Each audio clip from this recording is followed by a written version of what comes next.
Ini saya dihubungi sama Pak Juanda sama Pak Heni berbicara tentang sekilas bukti arkeologis posisi Golgota di kota suci Yerusalem untuk memahami beberapa narasi atau kisah tentang kebangkitan Yesus yang tampak saling bertentangan.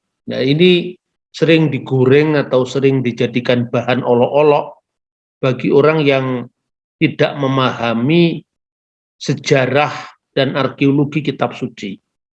Jadi banyak sekali tulisan-tulisan polemik khususnya yang ditulis oleh pihak Muslim yang mengatakan bahwa Alkitab tidak bisa dipercaya karena kisahnya saling bertentangan, padahal mereka tidak memahami konteks. Bukan sekedar teks ya, membaca teks saja sudah sulit, apalagi konteksnya.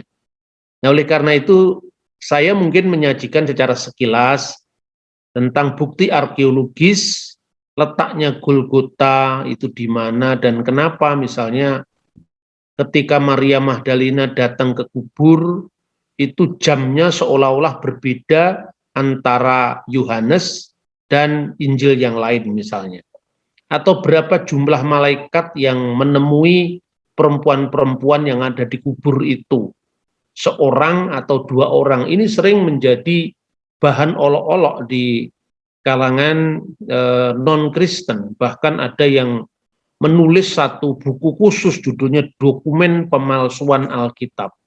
Kadang-kadang judulnya ngeri-ngeri juga ini, tetapi yang sering terjadi kita di kalangan gereja itu hal-hal yang sifatnya historis tidak banyak dikupas.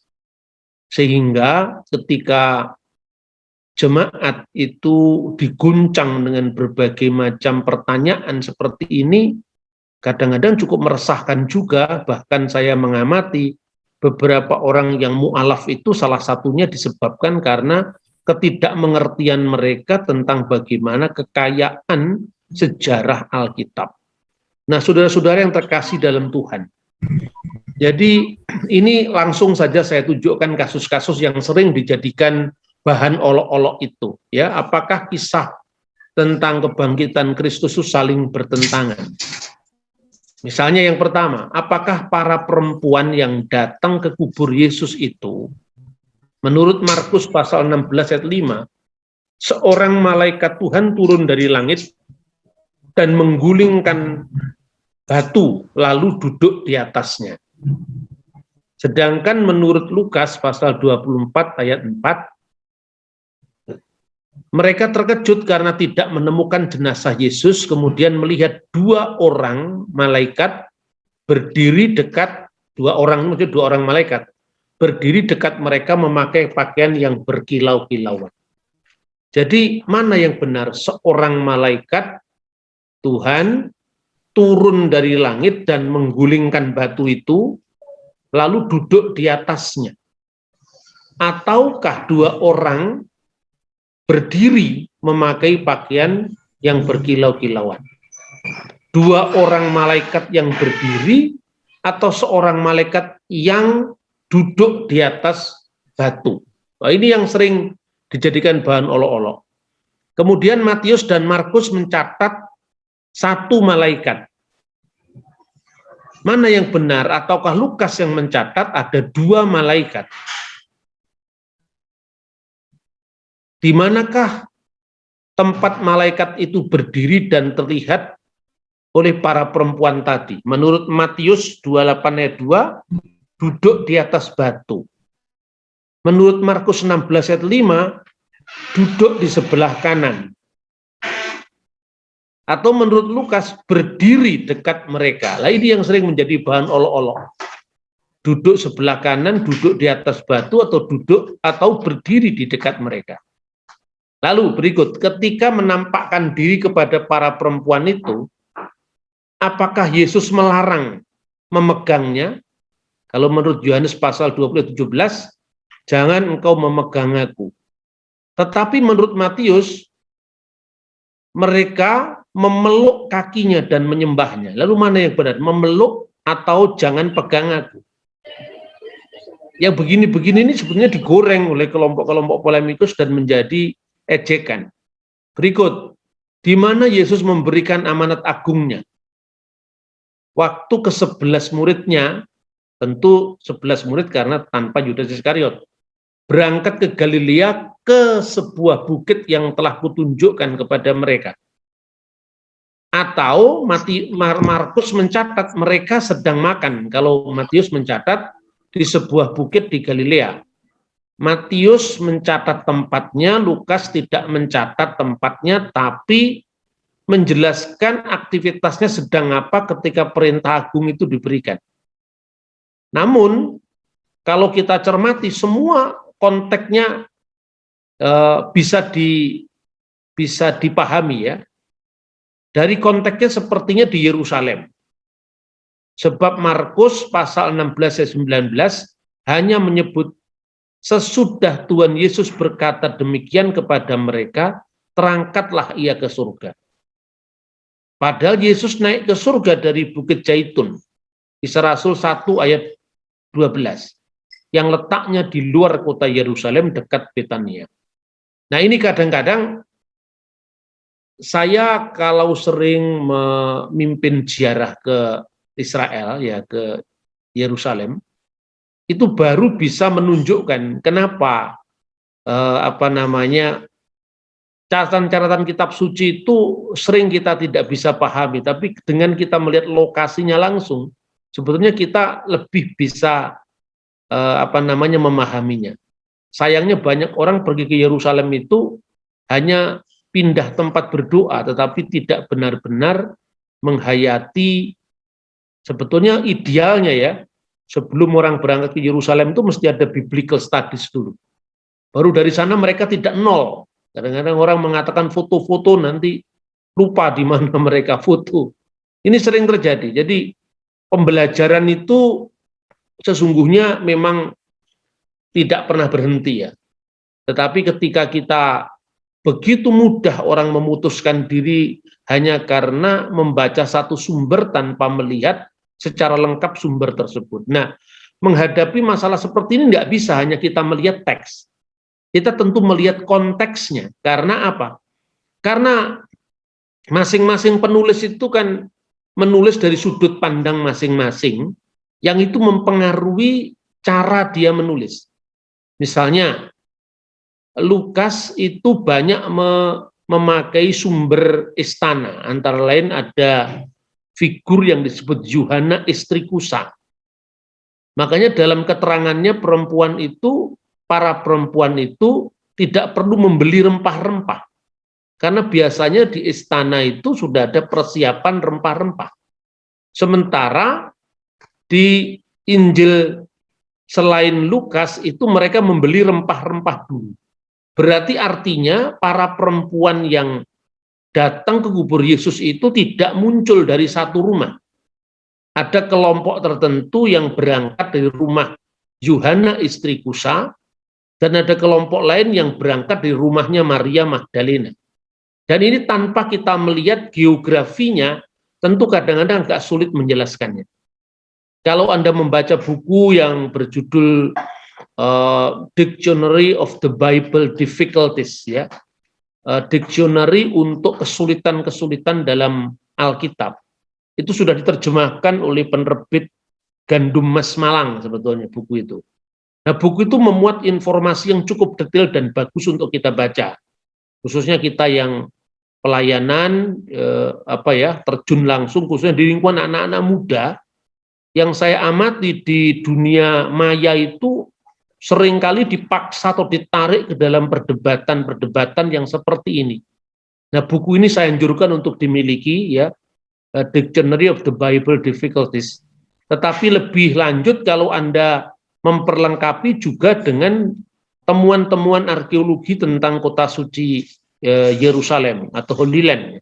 Ini akan lebih melengkapi lagi, karena kalau di dalam tulisan Dictionary of the Bible Difficulties itu lebih banyak bergulat pada teks-teks Alkitab, sedangkan itu akan diperlengkapi ketika kita meneliti arkeologinya atau kepurbakalaannya, tempat-tempat yang dikisahkan dalam Alkitab. Ya, ada banyak seperti contohnya misalnya, Yesus mengusir setan itu di Gadara atau di Gerasa dan sebagainya. Nah, kemudian bagaimana perbedaan-perbedaan semacam itu bisa dipahami? Yang pertama kita bicara metodologi dulu. Alkitab itu sering menjadi korban dari pemaksaan metodologi yang sebetulnya itu tidak pernah diterapkan untuk sumber sejarah lain. Misalnya ya, ketika orang melihat perbedaan dalam pembahasaan kisah-kisah dalam Alkitab, langsung heboh. Mengejek Alkitab, ini saling bertentangan, kalau Roh Kudus yang memiliki Alkitab itu satu, kenapa beritanya saling bertentangan? Tapi coba kalau Anda membaca sumber-sumber sejarah Romawi, Yunani, yang sekalipun antara satu penulis dengan penulis lain itu menyajikan informasi yang berbeda, bahkan saling bertentangan kadang-kadang. Kenapa sejarah sekuler tidak pernah menuduh mereka palsu? Ini tidak adil. Karena itu saya selalu mengkaji kitab suci karena konteksnya saya lebih banyak berdialog kepada orang-orang di luar gereja, maka saya harus membuat suatu jembatan metodologis yang bisa diikuti oleh mereka yang mengejek Alkitab itu. Jadi meskipun para teolog modern agak skeptis untuk melakukan harmonisasi terhadap teks-teks Injil yang berbeda-beda, ini khususnya ketika gereja itu dilanda oleh liberalisasi teologi pada abad 19 dan awal abad 20 itu puncaknya. Seperti munculnya mazhab Tübingen atau metode historis kritis terhadap Alkitab itu kan kemudian berlaku tidak fair gitu. Kenapa Alkitab saja yang dijadikan bahan perdebatan? Kenapa sejarah sekuler juga tidak dilakukan penerapan metode yang sama? Padahal sebetulnya harmonisasi atau penyelarasan dari sumber-sumber yang berbeda-beda dalam sejarah manapun itu lazim dilakukan. Misalnya ya, saya berikan contoh. Tidak usah jauh-jauh ke sejarah Roma. Sejarah bangsa kita sendiri misalnya. Secara lebih khusus lagi sejarah Jawa, Majapahit misalnya. Kalau Anda ingin belajar tentang sejarah Kerajaan Majapahit, itu ada prasasti-prasasti, ada peninggalan-peninggalan buku sejarah seperti Negara Kertagama, atau karya-karya sastra seperti Sutasoma, seperti Kakawin Arjuna Wijaya. Tetapi juga ada semacam narasi cerita rakyat seperti Serat Pararaton. Itu penyajiannya terhadap kejadian-kejadian tertentu di Istana Raja itu bisa berbeda. Tetapi para sejarawan tidak menganggap itu bertentangan. Nah, contoh-contoh seperti ini kenapa kita tidak bisa jujur menerapkan pada Alkitab? Satu contoh misalnya ya, para sejarawan itu bisa menilai dalam hal apa misalnya penulis sejaman dengan Majapahit, bahkan di puncak keemasan Majapahit, karena dia menulis pada masa Raja Hayamuruk, yaitu kitab Negara Kertagama. Di dalamnya itu kita pernah meminjam istilah Pancasila misalnya, atau Sutasoma kita meminjam istilah Bhinneka Tunggal Ika misalnya. Itu kan sampai sekarang masih bisa dibaca di Pulau Bali khususnya, atau di Fakultas Sastra jurusan Bahasa Jawa Kuno di Bali, tidak di Jogja, karena bahasa Jawa kuno tidak dikenal di Jawa, tapi dikenal di Bali. Dengan kitab Pararaton, para sejarawan itu sudah clear, misalnya gini, dalam hal apa orang lebih membaca Pararaton? Dalam hal apa juga orang membaca Negara Kertagama? Negara Kertagama itu sastra, karya sejarah yang motifnya sebetulnya karya sastra yang mengandung sejarah, yang ditulis di puncak keemasan Majapahit. Yang nulis Pujangga Raja, yaitu Empu Prapanca. Sementara serat Pararaton itu ditulis oleh pujangga rakyat. Nah, dalam hal apa ini bisa diterima? Ketika bicara tentang informasi mengenai bentuknya istana, pintunya menghadap kemana, raja biasanya duduk di mana. Tentu negara Kertagama lebih bisa terpercaya karena dia sehari-hari lihat di lingkungan keraton. Tetapi kalau Anda membaca Pararaton, tentu tidak banyak memuat itu karena dia memang dari kalangan pujangga rakyat. Tetapi sebaliknya, ketika Anda membaca Pararaton dan menyaksikan bagaimana kondisi rakyat pada umumnya di pedesaan, itu tentu lebih tepat Anda membaca Pararaton. Jadi itu bukan bertentangan tapi saling melengkapi. Nah, hal yang seperti ini tidak diterapkan pada Alkitab. Misalnya kisah tentang usia-usia umur-umur para tokoh Alkitab. Kenapa kadang-kadang berbeda antara misalnya kitab Tawarik dan kitab Raja-Raja? Orang tidak melihat konteksnya. Kemudian sejak zaman gereja mula-mula, tahun 170-an ya meninggal itu seorang penulis namanya Tatianus atau Tatian. Dia itu menulis harmoni keempat Injil yang ditulis dalam bahasa Aramaik, yaitu bahasanya Tuhan Yesus, yang dikenal dengan Evangelion Damhaliti, Injil-Injil yang terpisah, yang disatukan, ya, harmonisasi keempat Injil.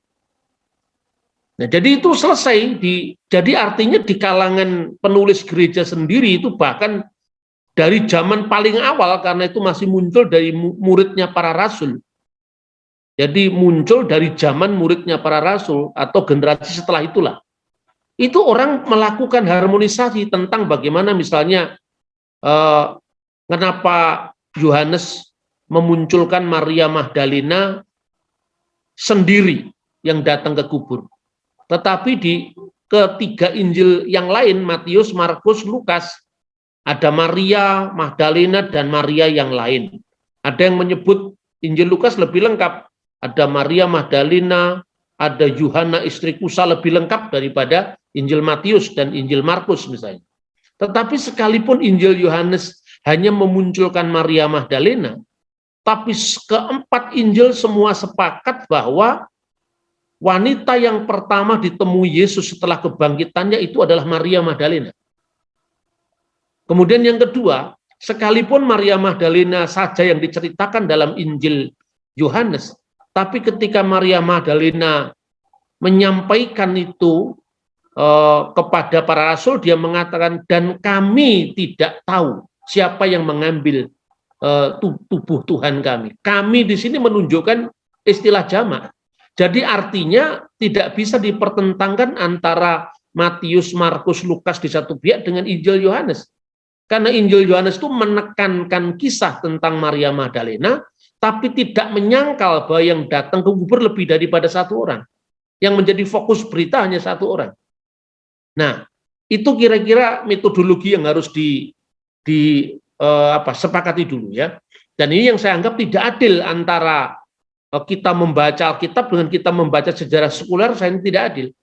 Nah, sekarang yang pertama kita bahas sekarang sekitar waktu kebangkitan Yesus yang sering dipertentangkan. Yang pertama, menurut Matius 28 ayat 1, setelah hari Sabat lewat menjelang menyingsingnya fajar pada hari pertama minggu itu, te epipos kuse.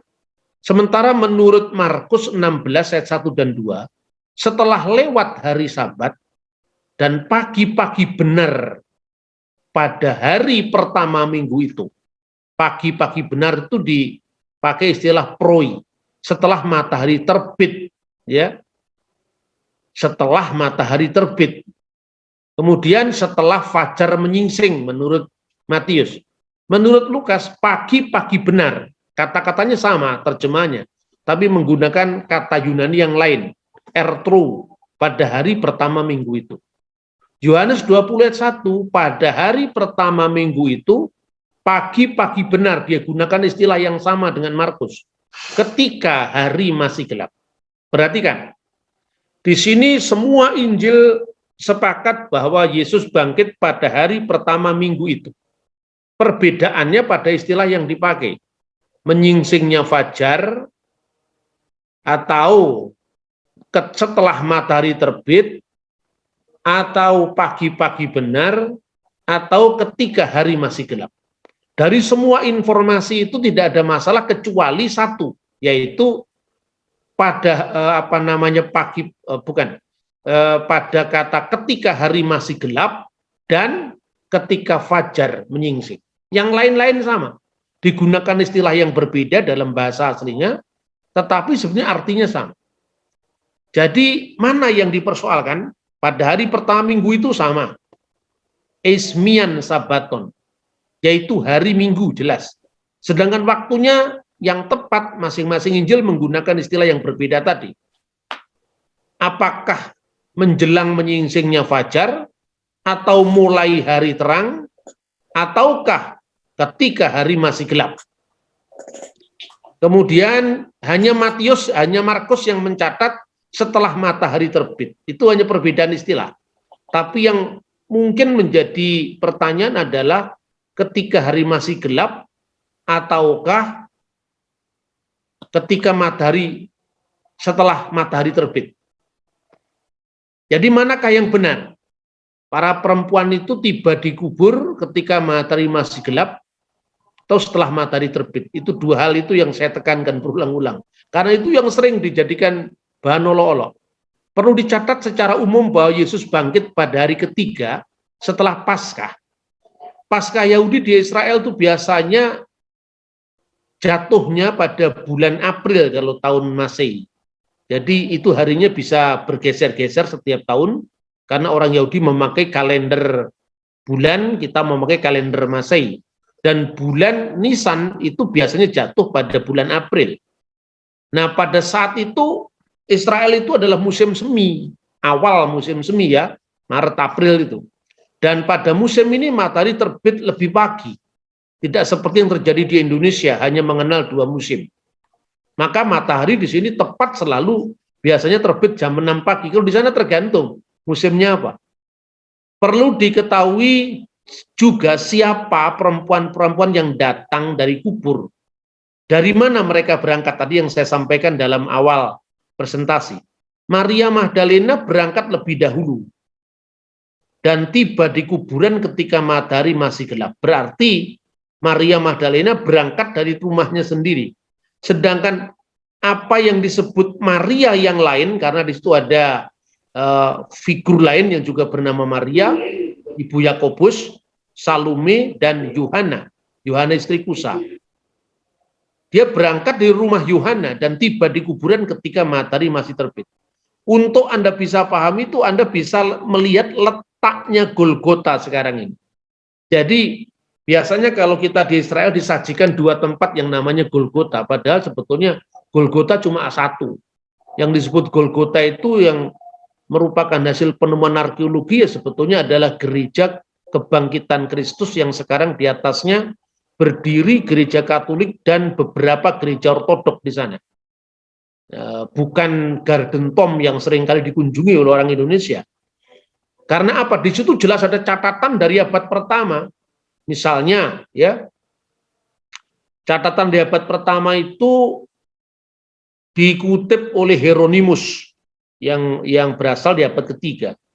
Tetapi catatan di abad pertama yang dikutip itu menjelaskan bahwa ketika kota Yerusalem itu dikuasai oleh penguasa Roma yang bernama Kaisar Hadrianus, setelah terjadinya penaklukan Yerusalem yang kedua. Jadi perang Yahudi pertama itu tahun 66 Masehi, yang kemudian ditumpas seiring dengan diruntuhkannya Bait Allah pada tanggal 5 Agustus tahun 70 Masehi oleh Jenderal Titus.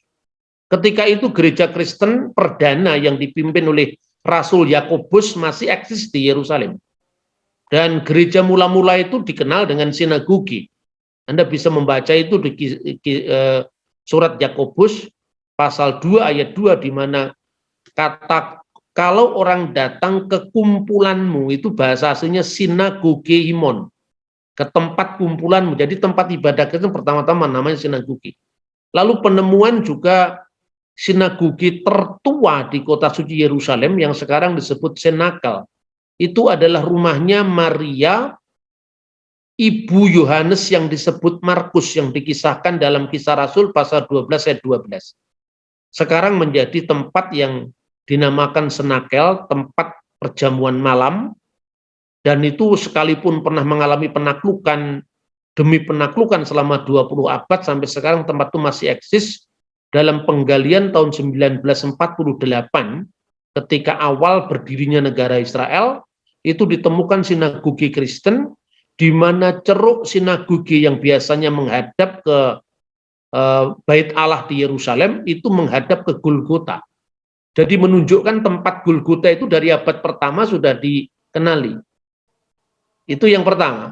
Nah, kemudian Kaisar Hadrianus itu mengubah nama kota suci Yerusalem. Kata Yerusalem itu ketika masih beredar di lingkungan orang-orang Yahudi tentu akan membangkitkan perlawanan karena daya magnet yang luar biasa terhadap nasionalisme Israel ketika mendengar kata Yerusalem. Dalam setiap ibadah Paskah Yahudi, mereka selalu mengatakan sanah hasanah haba'ah Yerusalem.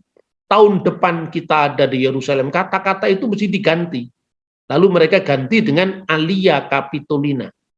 Sejak Yerusalem dijadikan kota pagan. Lalu nama Israel diganti. Karena kalau nama Israel terus-menerus akan menjadi magnet bagi orang-orang Yahudi untuk terus ingin memberontak karena kenangan akan kejayaan Israel Raya di zaman Raja Daud dan Salomo, maka itu akan merepotkan orang Yahudi. Maka kota Yerusalem bersamaan dengan disatukannya provinsi Yudea dengan Syria, maka Syria dan Yudea yang dipersatukan tadi disebut dengan nama Syria Palestina. Dan sejak tahun 135 Masehi, Kaisar Hadrianus menghancurkan kota Yerusalem yang kedua setelah Titus tahun 70, maka nama Yerusalem diganti dengan Alia Capitolina dan nama Israel diganti dengan Palestina. Nah, sejak abad kedua dan seterusnya, penulis Roma, penulis Yunani, penulis di luar Israel menyebutnya Palestina. Nah, itu kira-kira sejarah istilah Palestina itu muncul. Dan kenapa nama Palestina diangkat menjadi ganti Israel, Eretz Yisrael oleh Hadrianus? Karena Hadrianus tahu bangsa Israel punya musuh bebuyutan, yaitu bangsa Filistin purba. Maka itu benar-benar merupakan langkah penghinaan terhadap negara Israel. Nah, itulah kisah-kisah seperti ini sangat penting. Lah, kenapa Golgota ini saya singgung? Dengan kita masih panjang lebar dulu saya uraikan latar belakangnya. Karena di dekat Golgota di mana Yesus diadili itu di Benteng Antonia. Nah, di Benteng Antonia itu yang tempatnya sekarang disebutkan dengan Jalan Salib Stasi Pertama. Dan di tempat itu arkeologinya juga sangat jelas. Di situ ada banyak buku-buku temuan arkeologi terbaru yang menceritakan tentang itu. Di samping apa yang namanya Benteng Antonia itu tempatnya di mana para pejabat Roma saat itu tinggal, termasuk saya kira Kusa, suaminya dari Yohana tadi, karena istrinya itu dia mengikuti Yesus dan menjadi semacam pendukung dari gerakan Yesus itu. Nah, berarti Anda bisa kira-kira membayangkan di mana mereka berangkat, yaitu rumahnya Yohana istri Kusa itu, dengan di mana ngumpulnya Maria Magdalena dan para rasul yang lain. Rumahnya Maria Magdalena dan satunya tempat ngumpulnya para rasul yang dilapori oleh perempuan-perempuan yang menyaksikan kubur kosong tadi, khususnya kepada Petrus, itu di tempatnya Maria, ibu Yohanes yang disebut Markus, Dan itu adalah tempat perjamuan malam terakhir yang disebut senakel tadi. Dan di tempat itulah yang dikenal dengan gereja mula-mula. Artinya mungkin kalau istilah sekarang kantor pusatnya sinode gereja mula-mula itu di situ. Jadi kita bisa melihat arahnya, ya. Kalau orang berangkat dari tempat yang lebih dekat, tentu dia akan tiba lebih dulu. Nah, kalau dari jauh tempatnya, ya tentu dia lebih akhir. Makanya matahari terbit dan hari masih gelap. Nah, itu kira-kira. Jadi Lukas yang fokus pemberitaannya pada sudut Yohana, karena hanya Lukas yang menyebut nama Yohana istri Kusa ini. Istri seorang pembesar yang setia mengikuti Yesus, mengisahkan mereka pergi ke kubur membawa rempah-rempah yang telah disediakan bagi mereka. Karena di rumah-rumah para pejabat tentu rempah-rempah itu sudah tersedia. Sebaiknya perempuan dari kalangan rakyat biasa seperti Maria Magdalena, Maria ibu Yakobus, dan Salome harus membeli rempah-rempah sebelumnya untuk pergi ke kubur meminyaki Yesus. Jadi itu kira-kira saudara-saudara yang bisa dibayangkan dari setting sejarah yang memang tidak mudah, ya rumit dong peristiwa di 2000 tahun yang lalu, tapi menjadi salah ketika orang mengukur dari kesederhanaan teks. Jadi teksnya memang seperti itu, karena itu bukan laporan historis seperti yang diharapkan orang modern, tetapi ajaibnya semua itu disediakan informasi yang bisa dikaitkan satu sama lain di dalam Alkitab. Saya kira tidak ada sumber yang menandingi Alkitab dalam hal keakuratan dibandingkan dengan sejarah sekuler manapun. Kita akan buktikan itu. Lalu Matius 28 ayat 1, Maria Magdalena, ini golongan-golongan wanita yang berangkat ke kubur. Informasinya coba lihat. Matius 28 ayat 1 disebutkan Maria Magdalena dan Maria yang lain. Nah, ini bukan dua orang sebetulnya. Maria Magdalena satu kelompok dan Maria yang lain kelompok yang lain lagi, dan itu tidak dijelaskan satu demi satu. Dalam budaya Timur Tengah hal itu wajar sebetulnya. Misalnya ketika menyebut tentang orang-orang Kristen yang berasal dari Yerusalem, mereka tentu tidak datang sendiri, tapi disebutkan di kelompok Yakobus, satu orang aja yang disebut di dalam Galatia pasal 2. Markus pasal 16:1, Maria Magdalena, Maria ibu Yakobus dan Salome. Jadi Maria yang lain ini maksudnya Maria ibu Yakobus dan Salome. Kemudian Yohanes hanya memunculkan satu nama, yaitu Maria Magdalena, tetapi menggunakan kata jamak kami. Sementara Lukas menyebut lebih banyak, ya. Dan itu bukan soal jumlah, tapi soal dari dua tempat yang berbeda mereka datang, atau dari lebih dari satu tempat yang berbeda mereka datang mengunjungi kubur Yesus. Maria dari Magdala, maksudnya Maria Magdalena. Yohana, itu yang tidak dimuat dalam Injil yang lain. Maria ibu Yakobus, dan disebutkan dan perempuan-perempuan lain lagi.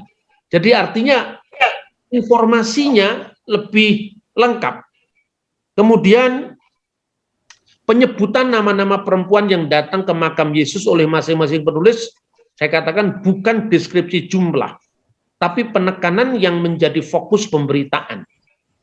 Meskipun fokus pemberitaannya itu adalah Maria Magdalena, tadi saya sampaikan, tapi ketika melapor kepada Simon Petrus dan murid-murid yang lain, dan itu tempat ngumpulnya di senakel yang sekarang ditemukan dalam arkeologi Israel itu, yaitu di rumahnya Maria ibu Yohanes yang disebut Markus, yang tidak lain penulis Injil yang kedua. Dia menggunakan kata kami. Kemudian jalinan seluruh kisah ini cocok dengan satu sama lain. Misalnya ketika Petrus dikeluarkan dari penjara atas pertolongan malaikat, ya. Kemudian dia pergi kemana atau jujuk kemana? Kisah Rasul pasal 12 ayat 12. Jadi seusai Yakobus anak Yepedius itu dibunuh, maka Petrus dilepaskan dari penjara oleh tangan malaikat, dan kemudian dia pergi ke rumah Maria ibu Yohanes yang disebut Markus. Sampai di sana pembantunya keluar dan menyangka itu adalah malaikatnya Petrus karena dianggap Petrus sudah mati. Anda bisa saksikan bahwa pertama ya, ini rangkaian fakta-fakta yang mungkin bisa dikembangkan ketika kita membaca Alkitab. Pertama, di abad pertama ketika Israel menjadi jajahannya Romawi, ada seorang yang punya rumah di tengah-tengah kota. Perhatikan deskripsi ini. Punya rumah di tengah-tengah kota, rumah itu tingkat 2, jadi rumah bertingkat, ruangannya cukup luas, menampung 120 orang ketika Roh Kudus dicurahkan di tempat itu. Jadi tempat Maria, ibunya Markus, yang ibunya Yohanes yang disebut Markus itu tempat di mana Yudas Iskariot digantikan oleh Matias. Tempat perjamuan akhir Tuhan Yesus dengan murid-muridnya. Kemudian tempat Roh Kudus dicurahkan. Itu luar biasa di tempat itu. Berarti apa? Karena konsentrasinya pada suatu tempat, maka tempat itu menjadi sangat penting. Dan baru 1948 ditemukan arkeologi tentang rumah perjamuan akhir tadi. Kemudian fakta yang kedua, keluarga yang memiliki rumah itu namanya anaknya Markus. Dan Markus itu bukan nama Yahudi. Itu nama keren pada abad pertama. Namanya Kaisar Marcus Aurelius. Bayangkan. Sementara orang punya nama Romawi, kalau bukan terpelajar tidak mungkin.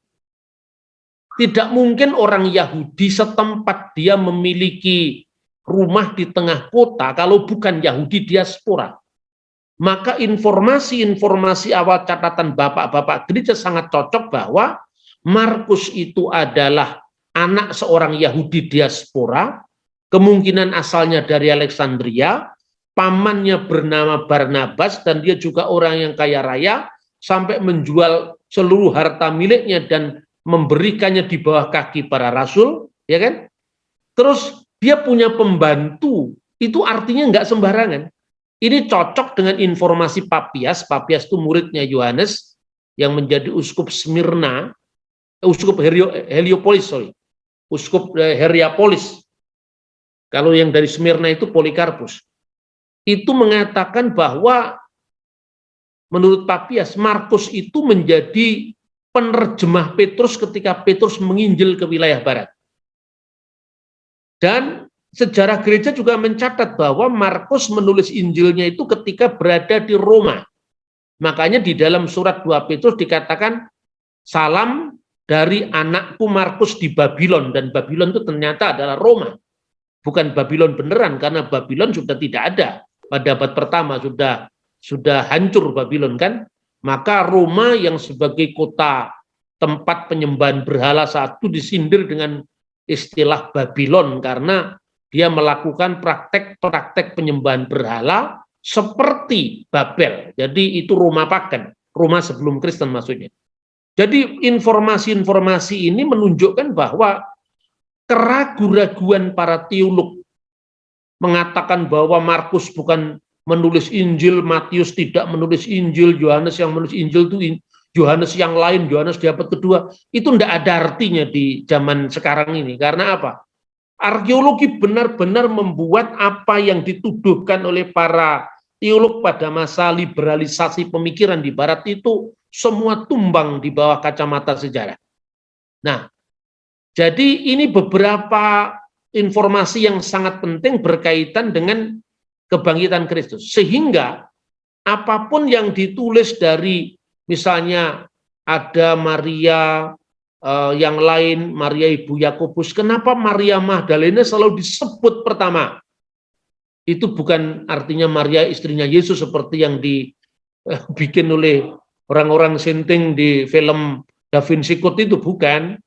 Maka di gereja kuno, Maria itu mendapatkan gelar Apostola Apostolorum, rasul segala rasul. Dan tidak perlu kita kemudian mempertentangkan dengan Rasul Petrus, karena ini kaitannya bukan konteks rasul dalam makna umum, tetapi rasul kebangkitan. Di abad pertama ketika hak-hak seorang wanita dinomor duakan, Yesus mengizinkan menampakkan diri pertama kali kepada kelompok masyarakat yang tidak dihitung dalam konteks Yudaisme. Nah, tetapi mungkin karena perempuan itu kalau menyiarkan berita lebih cepat daripada laki-laki, maka Yesus itu menampakkan diri pertama kali kepada Maria Magdalena dan kelompok Maria yang lain yang disebutkan golongannya Maria ibu Yakobus dan seterusnya tadi.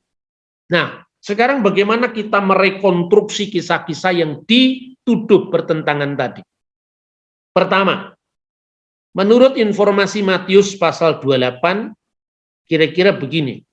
Maria Magdalena dan Maria yang lain pergi ke kubur. Gempa bumi yang hebat. Seorang malaikat Tuhan menggulingkan batu dan duduk di atasnya. Malaikat memberikan kepada perempuan-perempuan itu tentang memberitakan kepada perempuan itu tentang kebangkitan Yesus. Yesus menampakkan diri kepada mereka tanpa menyebut waktunya. Jadi ini saya buat summary-nya ya.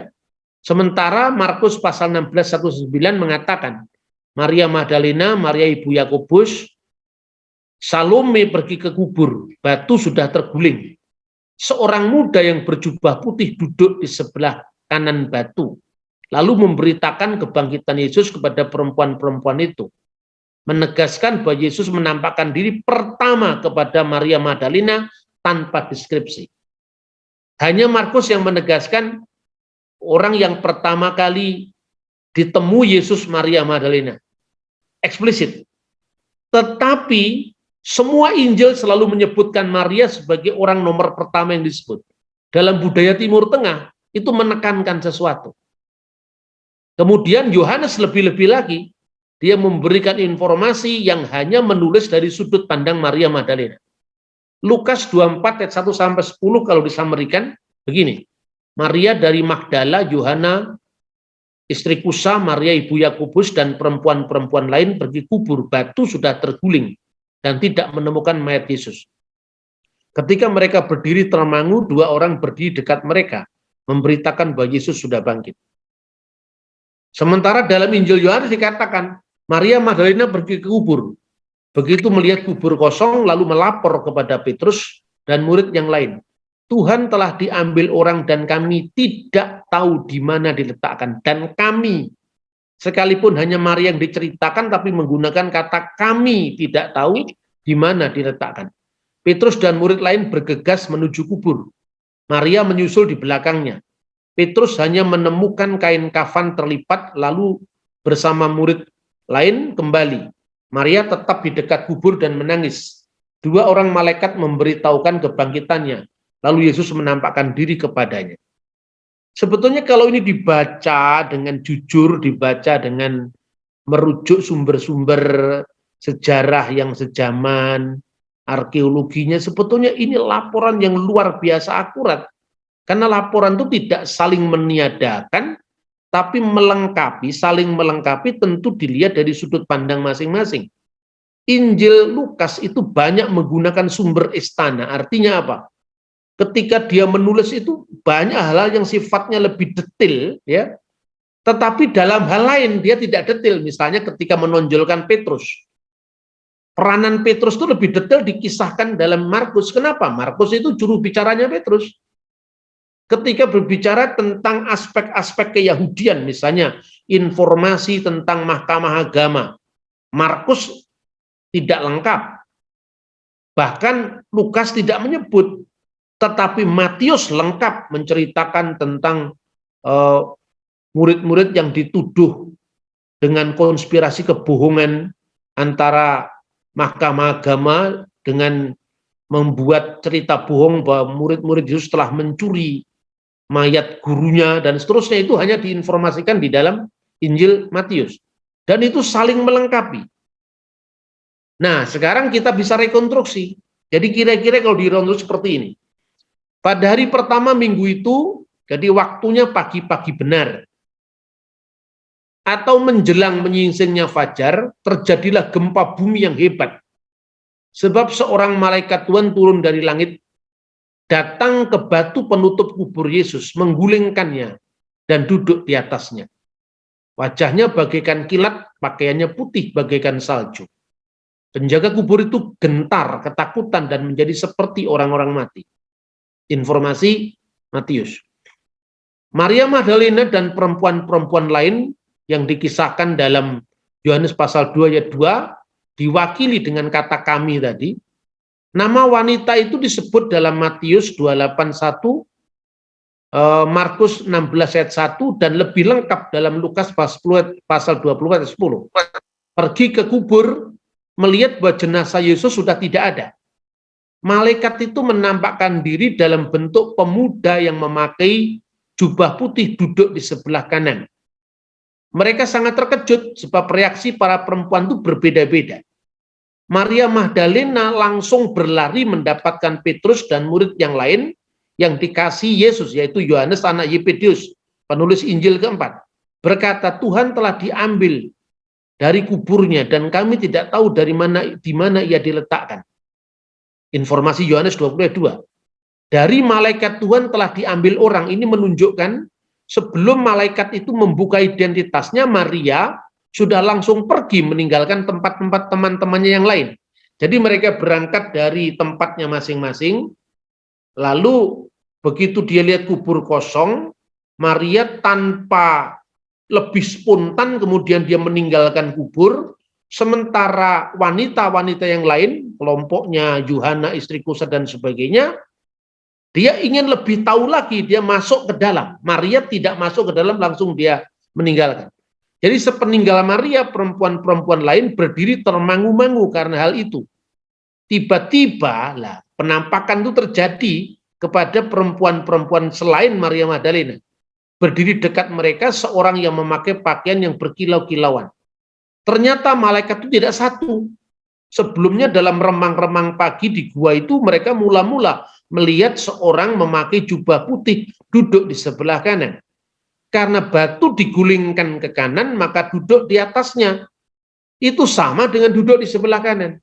Untuk kita bisa memahami ini, jangan membayangkan kuburan di Kota Malang atau di Surabaya atau Taman Makam Pahlawan di Indonesia. Anda mesti melihat bentuk kubur di Israel, baru tahu bagaimana jalinan kisah ini. Gitu loh saudara-saudara. Jadi kadang-kadang kita ini memaksakan paradigma kita untuk melihat kebudayaan orang lain, zaman yang berbeda apalagi. Jadi tentang dua Golgota atau dua yang satu itu kan sebetulnya Golgota yang sesungguhnya yang memang itu dari arkeologi memang dibuktikan dari abad pertama, abad kedua, abad ketiga sampai dibangun pada abad keempat tahun 325. Itu dalam catatan penaklukan Hadrianus, Kaisar Hadrianus tahun 135, perubahan nama kota Yerusalem, termasuk ketika Kaisar Hadrianus itu dikisahkan, ketika dia kemudian menggantikan Yerusalem sebagai kota pagan, namanya diganti Alia. Alia itu adalah, Elia itu gelarnya dari Hadrian. Lalu Kapitolina itu adalah mesbah untuk dewa Jupiter. Nah ketika itu dilaporkan bahwa Hadrianus sengaja menempatkan patung Jupiter itu di atas tempat yang sering diziarahi orang Kristen untuk menghinakan agama mereka. Itu menunjukkan bahwa memang itu Golgota itu yang sekarang berdiri gereja kubur suci itu. Nah, tapi bagaimana dengan yang namanya Garden Tomb? Garden Tomb itu adalah kuburan yang disangka Golgota oleh seorang jenderal Inggris namanya Jenderal Gordon. Dan itu kira-kira baru tahun 1850-an. Nah, sebelumnya apa? Golgota itu bukan bukit. Ini harus dikatakan ya. Kalau yang disebut bukit itu Bukit Moria itu bukit. Bukit Sion itu bukit lah. Bukit Sion itu letaknya di kota Daud, yaitu Bait Allah yang pertama, tempatnya lebih ke timur ya. Sementara Bait Allah yang kedua yang didirikan setelah pembuangan dari Babel atas dekret Raja Kores Agung itu, kemudian diperluas oleh Herodes Agung, itu tempatnya lebih luas lagi dan tempatnya agak jauh dari Bukit Sion, tapi semua kompleks itu namanya Sion. Nah, Bukit Sion itu menjadi lebih populer karena tempatnya kota Daud, Dan di antara Bukit Sion itu ada bukit kecil yang namanya Bukit Moria, tempat pengorbanan Abraham itu.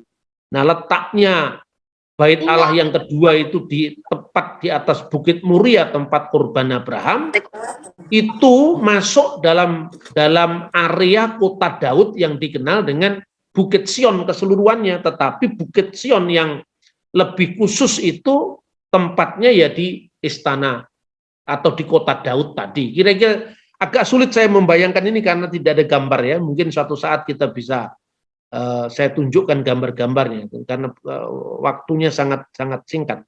Seperti itu. Kemudian bentuk apa namanya yang disebut dengan Garden Tomb itu letaknya jauh sekali di luar kota. Itu karena orang membayangkan bahwa Golgota kan di luar kota. Sementara gereja kubur suci itu kan di dalam kota lah. Anda tidak ngerti, baca tulisannya Yosefus, ahli sejarah abad pertama. Kota itu diperluas, ya, tulisannya Yosefus kita ke tahun 90 ya. Kemudian dari tulisan Yosefus kita mengatakan di zaman Yesus kotanya memang lebih kecil. Ketika zaman Herodes Agrippa tahun 44 Masehi, barulah dari tembok kedua itu diperluas ke tembok ketiga. Yang dulu masuk di luar kota, setelah tahun 44 Masehi itu ada di luar kota. Karena Yesus disalibkan tahun 33, perluasan kota itu tahun 44, jadi kira-kira 14 tahun atau berapa belas tahun setelah zamannya Yesus. Nah, tapi bukan berarti Garden Tomb itu tidak penting, itu penting karena apa? Di sana orang bisa menyaksikan tentang bentuk kubur pada zaman Yesus. Kalau Anda cuma melihat gereja yang didirikan di atas Golgota, kan kuburannya sudah tidak ada di situ karena sudah jadi gedung. Nah, kuburan zaman abad pertama itu yang Anda bisa lihat replikanya kuburan itu di Garden Tomb itu adalah gua. Nah, di gua yang setelah mayat itu diletakkan dengan kain kafan di situ, lalu digelindingkan batu. Nah, batu digelindingkan dari situ untuk nutupi itu. Nanti ketika orang datang untuk mengadakan takziah, membawa minyak wangi dan rempah-rempah dan minyak wangi, itu ditetes-teteskan di luar batu itu sambil masih bisa melihat dari luar bagaimana batu tadi. Makanya malaikat digambarkan menggulingkan batu. Jadi jangan dibayangkan kubur seperti di Indonesia. Termasuk misalnya membuat kandang Natal dengan kayu-kayu seperti kandang sapi di Indonesia. Kandang itu pada zaman Yesus groto itu artinya gua-gua, ceruk-ceruk gua. Nah itulah budaya itu penting ketika kita memahami sejarah ya. Nah kemudian ketika malaikat datang, kalau batu itu digelindingkan sebelah kanan, jadi batu yang menutupi kubur digelindingkan ke sebelah kanan. Lalu malaikat duduk di atas batu ya sama. Duduk di atas batu dengan duduk di sebelah kanan kan sama, wong batunya memang digelindingkan ke sebelah kanan. Nah, ketika berbicara itu tentu tidak dua orang yang berbicara kan? Salah satu saja yang berbicara atas nama malaikat yang datang itu, dan saat berbicara malaikatnya berdiri. Mana yang bertentangan sekarang? Anda mau membaca riwayat hidup Bung Karno aja nggak usah jauh-jauh. Ketika Anda membaca tulisannya Cindy Edem, autobiografi Bung Karno, dengan apa yang diucapkan Bung Karno sendiri, pengkalimatannya bisa beda, sekalipun itu autobiografi. Karena apa? Autobiografi itu ditulis oleh orang lain, ya, yang kadang-kadang tidak seekspresif ketika orang itu sendiri berbicara. Dan kadang-kadang ketika orang itu berbicara lebih detail, misalnya Cindy Edem menceritakan Bung Karno ketika ada di Blitar misalnya. Tetapi Bung Karno mengatakan, ya waktu itu saya ada di Gebang. Lah kira-kira orang yang nulis, orang-orang yang membaca teks itu 2000 tahun kemudian, ini bertentangan. Satunya di Gebang kok satunya di Blitar. Padahal Gebang itu bagian dari kota Blitar kan gitu kan. Karena Soekarno adalah orang yang tinggal di Blitar. Tentu dia lebih tahu detailnya kota Blitar. Saya lebih tahu karena saya tahu langganan pecel Bung Karno di mana, saya makan di sana. Langganan soto Bung Karno tahu saya di mana. Itu sekarang udah generasi ketiga, gitu loh. Tapi ketika penulis barat, ketika katakan Gebang, kan orang nggak paham. Begitu juga ketika kota Jakarta. Orang yang nulis tentang Jakarta, tahunya hanya bagian besar Jakarta. Lalu satunya mengatakan Tangerang. Tangerang kan wilayah Jakarta. Tapi kemudian ketika provinsinya dibagi, ya Banten apa Jakarta kan gitu. Itu tergantung zaman apa dulu dia menulis. Nah, Alkitab itu kitab segala kitab karena ditulis kurang lebih 1400 atau 1500 tahun. Tentu misalnya nama-nama kota dan sebagainya itu juga zamannya Tawarik dengan zamannya raja-raja memang berbeda, tapi merujuk kepada tempat yang sama. Ya tentu tidak sama dengan Quran lah, karena Quran itu kan buku yang muncul dari satu zaman, satu bahasa, satu orang yang dianggap nabi penerima wahyu kan begitu kan? Ya tentu tidak sekompleks kitab suci. Nah itu saya kira saudara-saudara, jadi duduk di atasnya atau duduk di sebelah kanan atau berdiri, nggak ada yang bisa dipertentangkan. Dua orang atau satu orang, dua orang itu malaikat yang datang, satu orang itu yang berbicara, itu tidak sulit saya kira. Kemudian selanjutnya kedua malaikat itu berdiri dekat mereka. Salah seorang dari malaikat itu menjadi juru bicara. Ia tidak ada di sini sebab ia sudah bangkit dan ketika bicara itu dalam posisi berdiri. Tapi sekarang pergilah, katakanlah kepada murid-muridnya dan kepada Petrus, ia akan mendahului kamu ke Galilea. Sekalipun Markus tidak mencatat di mana khotbah di atas bukit itu dijelaskan tempatnya, tetapi konteks sebelumnya dia berkata misalnya, dia akan mendahului kamu ke Galilea, berarti setelah itu dia perginya ke Galilea. Kan seperti itu. Maria Magdalena kemudian memberitahukan fakta kubur kosong itu kepada Petrus dan Yohanes menurut catatan Injil ya. Tuhan telah diambil orang. Disusul kemudian dengan perempuan-perempuan yang membawa berita kepada bahwa Yesus sudah bangkit seperti yang mereka dengar dari berita malaikat. Jadi setelah Maria memberitakan, perempuan-perempuan ini, yang lain ini memberitakan. Tapi beritanya lebih lengkap dari Maria. Karena apa? Kepada perempuan-perempuan selain Maria Magdalena inilah deskripsi tentang dia akan mendahului kamu ke Galilea itu disampaikan. Sementara kepada Maria sebelum dia sudah terkejut duluan, dia kemudian cepat keluar meninggalkan perempuan yang lain dan yang pertama kali memberitakan kepada Petrus dan Yohanes. Nah, pada saat menerima berita itu kita lihat bagaimana reaksinya ya. Mungkin karena simpang siurnya berita antara Maria Magdalena dan perempuan-perempuan lain itu, maka murid Yesus menganggap perkataan-perkataan seakan-akan omong kosong dan mereka tidak percaya kepada perempuan-perempuan itu. Mengapa? Karena beritanya lebih dari satu. Itu menunjukkan bahwa yang datang ke kubur itu pasti lebih dari satu kelompok. Sungguh demikian, sekalipun ada simpang siur berita itu, Petrus bangun, lalu cepat-cepat pergi ke kubur. Lukas 24 ayat 12. Yohanes pergi juga bersama Petrus. Karena ia berlari lebih cepat, karena usianya lebih muda ini kalau dilihat logisnya begitu, Yohanes tiba lebih dulu di kubur. Ia menjenguk ke dalam melihat kain kafan terletak di tanah. Tapi dia tidak masuk ke dalam karena dia sudah percaya Yesus pernah mengatakan bahwa dia anak manusia akan bangkit pada hari ketiga. Petrus melihat kain kafan terletak di tanah, sedangkan kain peluh yang tadinya ada di kepala Yesus tidak terletak di atas kain kafan itu, tetapi terlihat sendiri di tempat lain.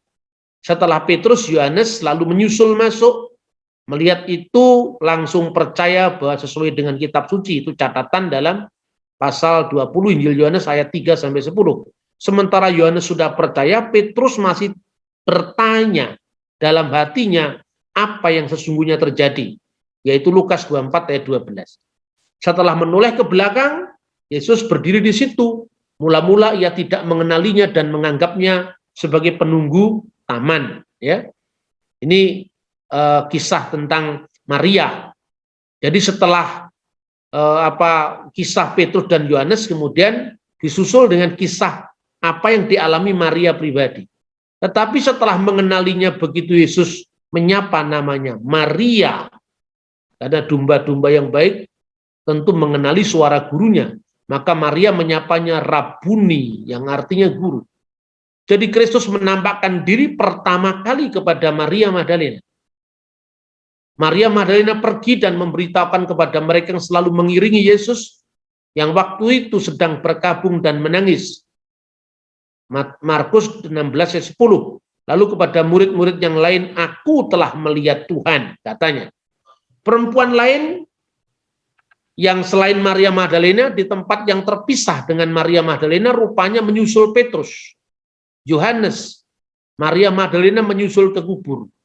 Nah, ini ada beberapa teks yang harus dijadikan varian ya.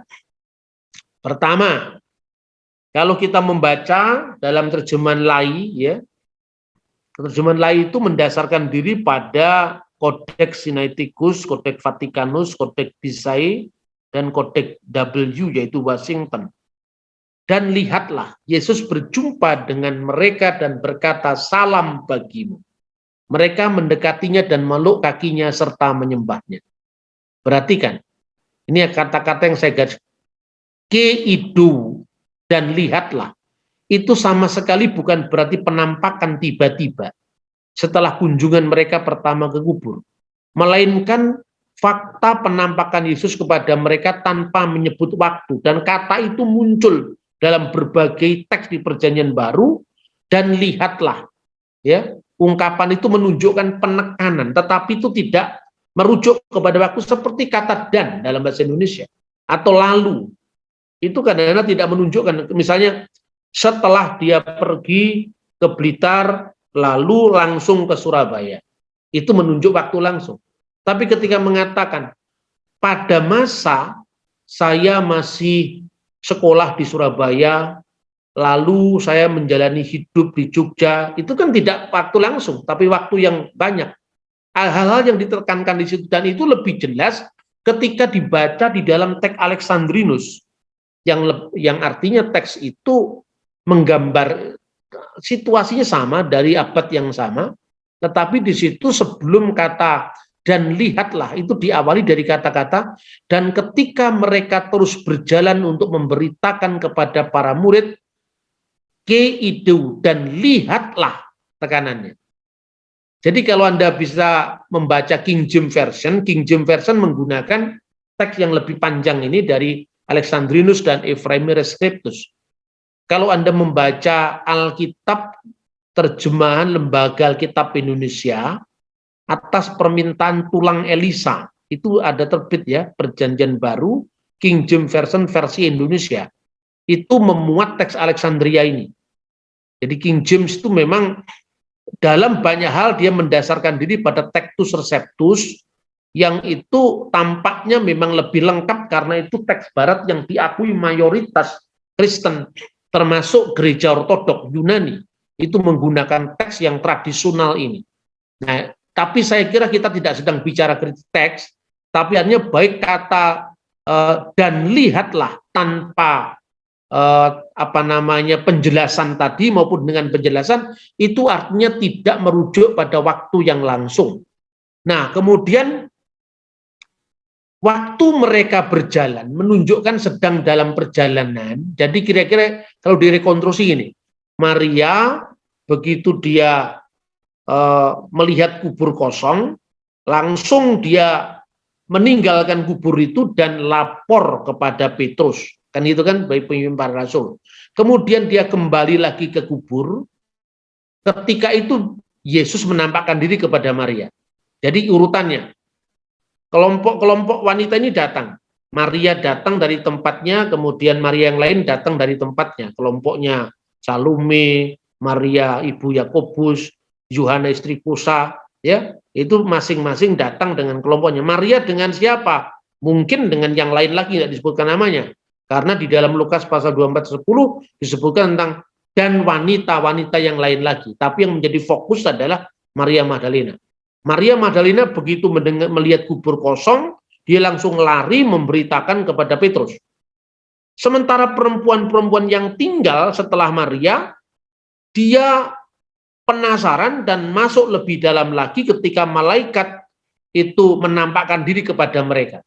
Matius memberikan deskripsi lebih lengkap mulai dari terjadinya gempa sampai kemudian penampakan itu. Lalu kepada para perempuan selain Maria Magdalena, selain kelompoknya Maria Magdalena dikatakan, dia telah bangkit, kenapa kamu cari dia yang bangkit di antara orang mati? Tapi dia akan berjalan mendahului kamu ke Galilea. Kemudian perempuan-perempuan ini menyusul Maria datang ke tempat mangkal mereka. Di mana tempat mereka mangkal? Di rumahnya Markus tadi, di Senakel tadi. Nah, di situ kemudian mereka memberitakan, karena beritanya dari dua arah yang saling simpang siur, Maria memberitakan, Tuhan sudah tidak ada, tapi tidak menceritakan kemana. Sementara perempuan-perempuan yang lain menceritakan lebih detail, karena dia sudah ditemui malaikat. Nah, kemudian ketika Maria kembali ke sana, baru Yesus menampakkan diri langsung kepada Maria Magdalena. Artinya bahwa Maria Magdalena mendapatkan informasi kebangkitan langsung dari Yesus, sementara kelompok wanita yang lain dari malaikat.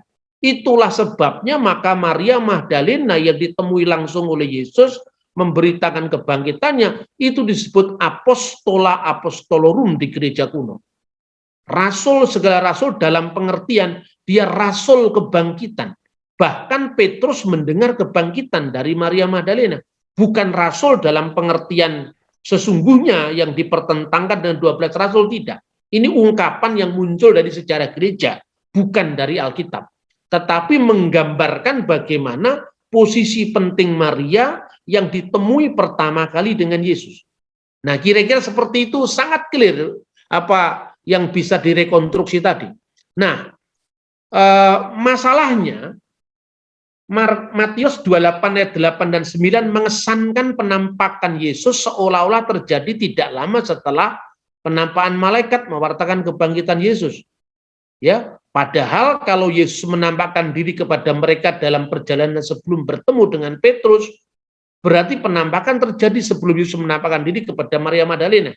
Tapi ini sudah saya sampaikan dengan kronologi tadi. Maria melihat kubur kosong, dia spontan meninggalkan kubur, menceritakan kepada Petrus. Lalu setelah ditinggal pergi Maria, saya ulang lagi, perempuan-perempuan yang lain tadi ditemui malaikat. Lalu juga menyusul Maria Magdalena menceritakan kepada Petrus tentang penampakan malaikat kepadanya bahwa Yesus sudah bangkit.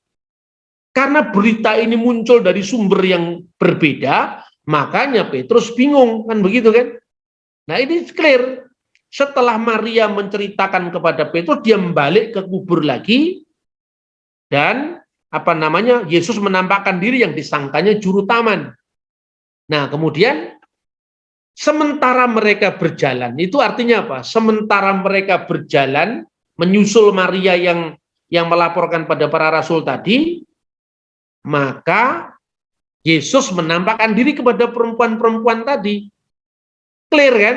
Dua-duanya ditemui Yesus, tetapi Maria ditemui pertama kali, kemudian perempuan-perempuan malaikat di kubur kosong, dan setelah itu ditemui oleh Yesus dan mengatakan, jangan sentuh aku. Nah, pertanyaannya, menyentuh atau tidak menyentuh, kan begitu kan? Kita baca dulu supaya lebih kronologi. Kalau demikian, apakah Matius 28 ayat 9 bertentangan dengan Markus 16 ayat 9? Tidak. Harus dijelaskan Matius pasal 28 ayat 9, khususnya dalam teks Textus Receptus yang dijadikan rujukan King James, menyebutkan secara umum bahwa perempuan itu, penampakan itu terjadi ketika mereka terus berjalan untuk memberitahukan kepada para murid. Sedangkan kita mengetahui untuk disebut murid Yesus itu ada kelompok 12 rasul yang tinggal 11, ya, karena Yudas Iskariot berkhianat ketika itu. Lalu ada kelompok lain yang disebut 70 rasul, 70 murid. Ini buktinya apa? Lukas menceritakan 2 orang murid yang jalan ke Emmaus. Murid yang mana lagi? Di antara 12 rasul tidak ada murid yang namanya Kleopas. Tapi kenapa Lukas menyebut murid? Ya, karena Lukas menyebut juga ada 70 murid selain 12 murid. Yohanes juga bicara tentang itu. Yohanes 6 ayat 66. Ketika ada murid yang mengundurkan diri, dan banyak jumlahnya mengundurkan diri ketika Yesus mengatakan barang siapa tidak makan tubuhku dan tidak minum darahku, itu loh. Pernyataan ini begitu keras sehingga banyak murid-murid yang mengundurkan diri. Tetapi setelah itu ayat 67 dalam Injil Matius Yohanes pasal 6 dikatakan, Yesus berkata pada ke-12 muridnya, apakah kalian juga mau meninggalkan juga? Artinya 12 murid itu masih utuh.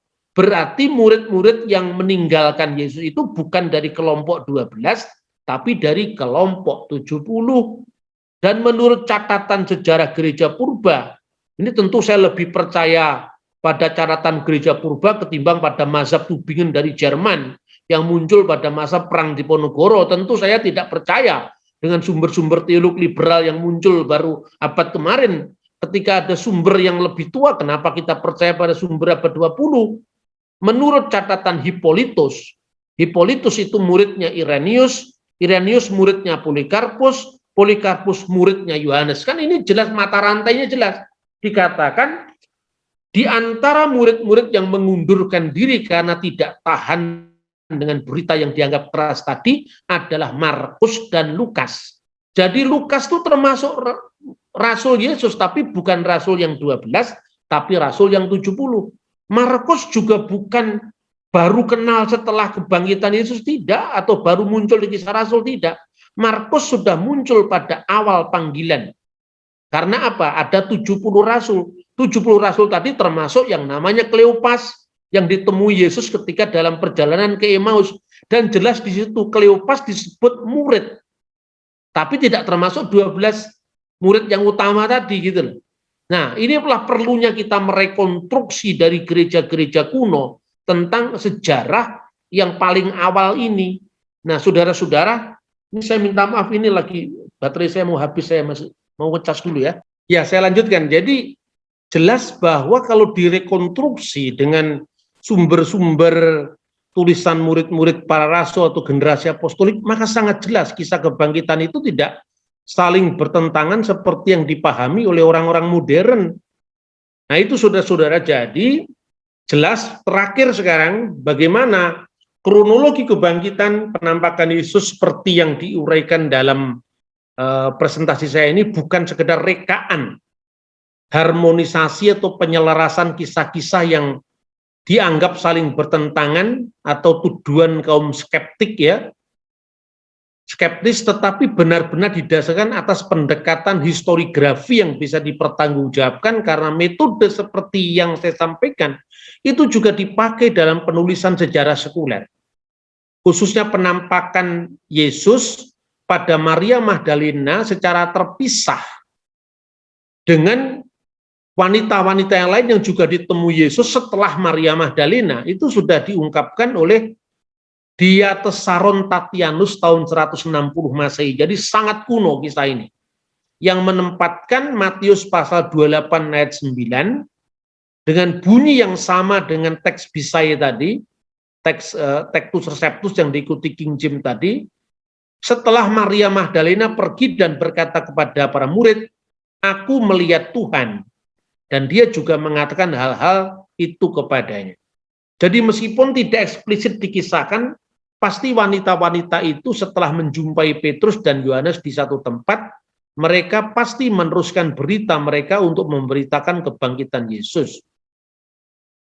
Dan kemudian inilah yang dimaksud, dan ketika mereka terus berjalan untuk memberitakan kepada para murid, lihatlah Yesus menampakkan diri kepada mereka.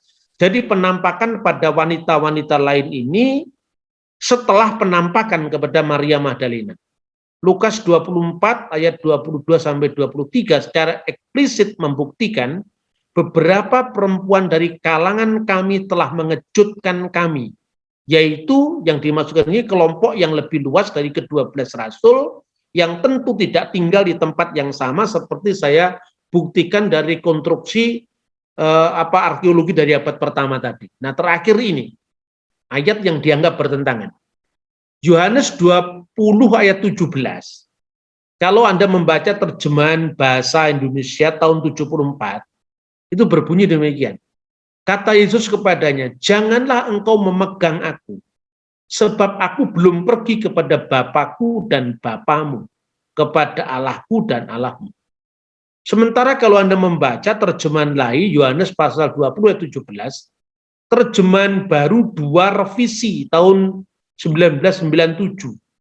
Jadi revisi perjanjian baru itu belum disatukan satu jilid dengan perjanjian lama, tetapi sudah diterbitkan dalam bentuk perjanjian baru Yunani Indonesia. Maka terjemahannya diperbarui, ini terjemahan, bukan Alkitab direvisi, tidak. Yang direvisi terjemahannya. Dalam terjemahan baru revisi disebutkan, kata Yesus kepadanya, janganlah engkau memegang aku terus, sebab aku belum pergi kepada Bapakku dan Bapamu, kepada Allahku dan Allahmu. Kenapa Yohanes 20:17 bisa diterjemahkan berbeda? Jangan memegang aku, berarti Maria tidak boleh memegang Yesus sebelum naik ke surga. Sedangkan jangan memegang aku terus, artinya Maria sudah memegangnya, tetapi Yesus memintanya untuk berhenti memegang dia dan mengutus untuk memberitakan kepada murid-murid yang lain. Frasa yang diterjemahkan jangan memegang aku dalam teks asli adalah mimo apto, dan kata apto adalah bentuk verb imperatif present yang lebih tepat diterjemahkan berhentilah memegang aku, yang atau secara harafiah dalam terjemahan baru Lai edisi 2, jangan memegang aku terus. Dan ini juga didukung dalam banyak terjemahan Alkitab bahasa Inggris. Stop holding on to me, terjemahan New American Bible, juga terjemahan American Standard Bible. Dengan terjemahan yang lebih teliti, maka tidak ada pertentangan antara Matius 27 ayat 9 dan Yohanes 20 ayat 17, sebagaimana yang sering dipersoalkan orang. Nah, saudara-saudara, jangan memegang aku terus artinya apa? Yesus memberikan masa depan kepada para muridnya. Jangan kamu melihat yang di belakang, ketika kamu berduka, ketika kamu tanpa harap. Sekarang kalaupun kamu sudah menemui aku, jangan kamu sedang memegang bukti kebangkitanku.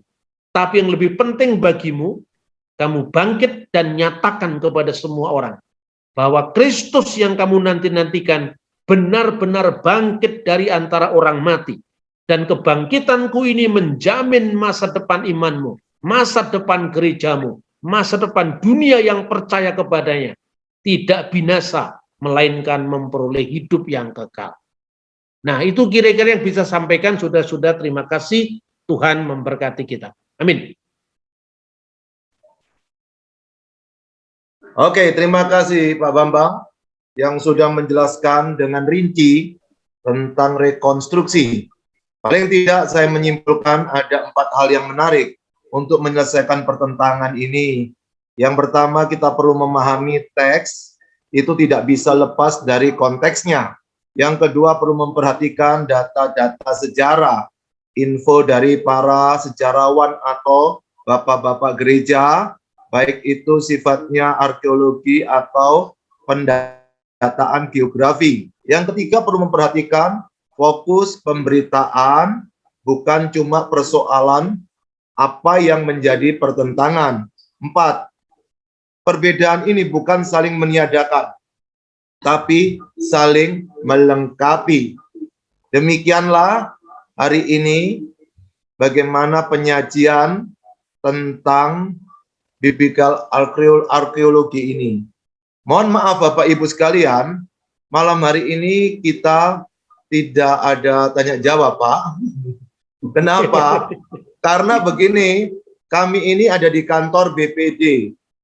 Di Surabaya ada PPKM hingga pukul 8.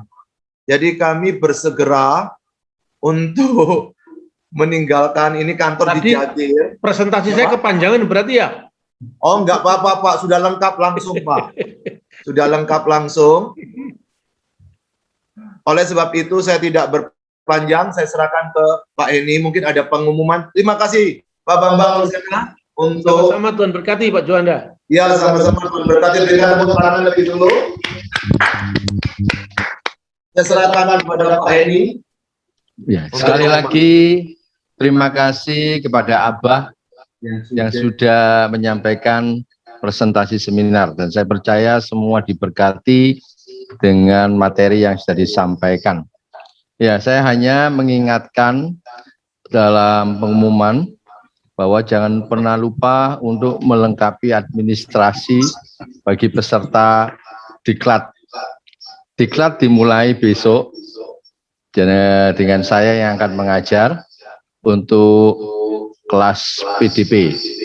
Minggu depan akan masuk ke diklat khusus pendeta muda. Ya, saya rasa itu saja. Pak Heni, saya bisa tambahkan. Ya. Saya merasa berdosa kalau menyajikan tanpa tanya jawab, sepertinya monolog. Jadi kalau ada pertanyaan, silakan ditulis di kolom komentar YouTube saya. Nanti saya jawab lewat tayangan YouTube. Oh, terima kasih, Pak. Terima kasih. Silakan tanya di YouTube-nya Bambang Nursena. Nanti saya bikinkan tayangan khusus pertanyaan-pertanyaan itu. Oke. Terima kasih, Abah. Ya, sama-sama, Pak. Oh ya, Bapak Ibu, mari kita memunculkan wajah kita masing-masing untuk difoto bersama. Oke, silakan bisa memunculkan, dinyalakan dong.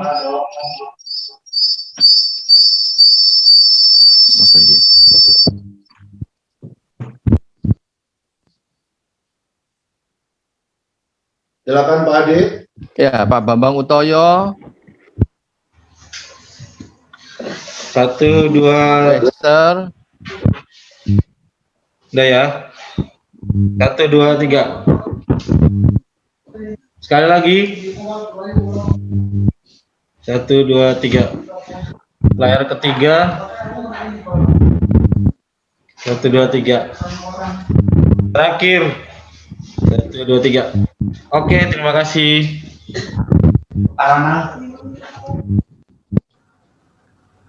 Ya, saya untuk terakhir kita serahkan kepada Bapak Pendeta Ronald Daniel untuk doa penutup dan doa berkat.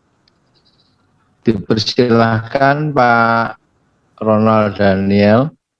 Iya.